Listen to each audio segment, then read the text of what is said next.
In 2014, the terrorist group Daesh began to seize territory in Syria and Iraq, overrunning major cities and committing atrocities. The United States responded quickly by denouncing these horrific acts and, more importantly, taking coordinated actions to counter them. In September of that year, President Obama mobilized an international coalition, now 66 members strong, to halt and reverse Daesh's momentum, and that is what we are doing. In the 18 months since, coalition airstrikes have helped to liberate Kobani, Tikrit, Ramadi, and other key cities and towns. We have pushed the terrorists out of 40% of the territory that they once controlled in Iraq and 20% in Syria. Excuse me. We have degraded their leadership, attacked their revenue sources, and disrupted their supply lines. And currently we are engaged, as you all know, in a diplomatic initiative aimed at trying to end the war in Syria.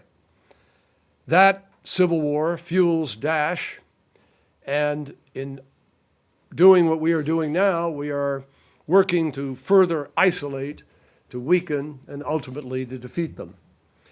We are working intensively to stop the spread of Daesh and its affiliates within and beyond the region. All of this constitutes an extraordinary effort by a large segment of the international community and the United States. And that effort is fully warranted by the appalling actions of the organization that we oppose.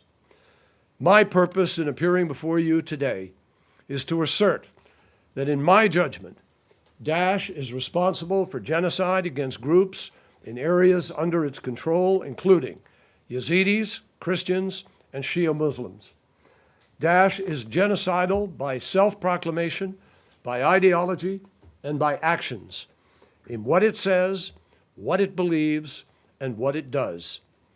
Daesh is also responsible for crimes against humanity and ethnic cleansing, directed at these same groups, and in some cases also against Sunni Muslims, Kurds, and other minorities.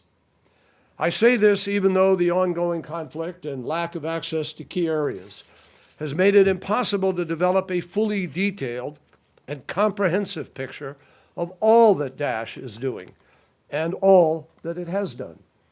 We have not been able to compile a complete record. I think that's obvious on its face. We don't have access to everywhere. But over the past months, we have conducted a review of the vast amount of information gathered by the State Department, by our intelligence community, by outside groups. And my conclusion is based on that information and on the nature of the acts reported. We know, for example, that in August of 2014, Daesh killed hundreds of Yazidi men and older women in the town of Kocho and trapped tens of thousands of Yazidis on Mount Sinjar without allowing access to food, water, or medical care. Without our intervention, it was clear those people would have been slaughtered. Rescue efforts aided by coalition airstrikes ultimately saved many, but not before Daesh captured and enslaved thousands of Yazidi women and girls, selling them at auction, raping them at will, and destroying the communities in which they had lived for countless generations. We know that in Mosul, Karakash, and elsewhere, Daesh has executed Christians solely because of their faith, that it executed 49 Coptic and Ethiopian Christians in Libya, and that it has also forced Christian women and girls into sexual slavery. We know that Daesh massacred hundreds of Shia Turkmen and Shabaks at Tal Afar and Mosul, besieged and starved the Turkmen town of Armeli, and kidnapped hundreds of Shia Turkmen women, raping many in front of their own families. We know that in areas under its control, Daesh has made a systematic effort to destroy the cultural heritage of ancient communities, destroying Armenian, Syrian, Orthodox, and Roman Catholic churches, blowing up monasteries and tombs of prophets, desecrating cemeteries, and in Palmyra, even beheading the 83-year-old scholar who had spent a lifetime preserving antiquities there. We know that Daesh's actions are animated by an extreme and intolerant ideology that castigates Yazidis as, quote, pagans and devil worshippers. And we know that Daesh has threatened Christians by saying it will, quote, conquer your Rome, break your crosses, and enslave your women. Shia Muslims, meanwhile, are referred to by Daesh as, quote, disbelievers and apostates, and subjected to frequent and vicious attacks. In December, a year ago, a 14-year-old boy named Ushid Baro approached the gate of a Shiite mosque in Baghdad, unzipped his jacket to show that he was wearing an explosive vest, and he surrendered to the guards. He had been recruited by Daesh in Syria and joined to serve Islam. But he was told after his recruitment that unless he obeyed every order, Shiites would come and rape his mother. Daesh said of Shias, and I quote, "It is a duty imposed upon us to kill them, to fight them, to displace them, and to cleanse the land of their filth." One element of genocide is the intent to destroy an ethnic or religious group in whole or in part. We know that Daesh has given some of its victims a choice between abandoning their faith or being killed, and that, for many, is a choice between one kind of death and another. The fact is that Daesh kills Christians because they are Christians, Yazidis because they are Yazidis, Shia because they are Shia. This is the message it conveys to children under its control. Its entire worldview is based on eliminating those who do not subscribe to its perverse ideology. There is no question in my mind that if Daesh succeeded in establishing its so-called caliphate, it would seek to destroy what remains of ethnic and religious mosaic once thriving in the region. Now, I want to be clear. I am neither judge nor prosecutor nor jury with respect to the allegations of genocide, crimes against humanity, and ethnic cleansing by specific persons. Ultimately, the full facts must be brought to light by an independent investigation and through formal legal determination made by a competent court or tribunal. But the United States will strongly support efforts to collect, document, preserve, and analyze the evidence of atrocities, and we will do all we can to see that the perpetrators are held accountable. I hope that my statement today will assure the victims of Daesh's atrocities that the United States recognizes and confirms the despicable nature of the crimes that have been committed against them. Second, I hope it will highlight the shared interests that otherwise diverse groups have in opposing Daesh.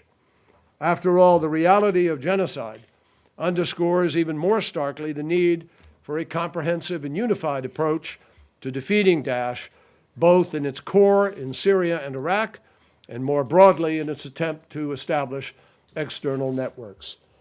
Part of our response to Daesh must, of course, be to destroy it by military force. But other dimensions are important as well, and we dare not lose track of that. In the past 2.5 years, the United States has provided more than $600 million in emergency aid to Iraqis who have been displaced from their communities by Daesh.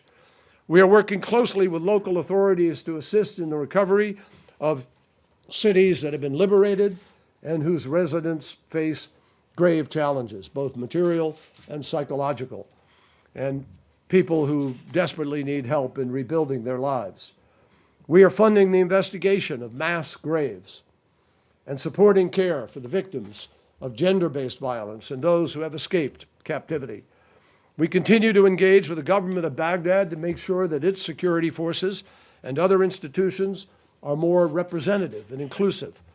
And we are coordinating with our coalition partners to choke off Daesh's finances and to slow its recruitment of foreign fighters. And we are preparing for future efforts to liberate occupied territory with an eye to the protection of minority communities. In particular, the liberation of Mosul, of Nineveh province in Iraq, and parts of Syria that are currently occupied by Daesh.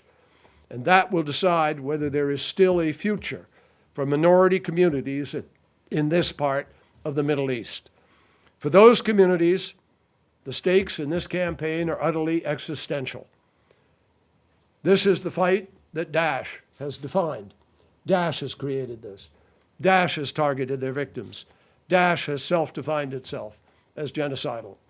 So we must bear in mind, after all, that the best response to genocide is a reaffirmation of the fundamental right to survive of every group targeted for destruction.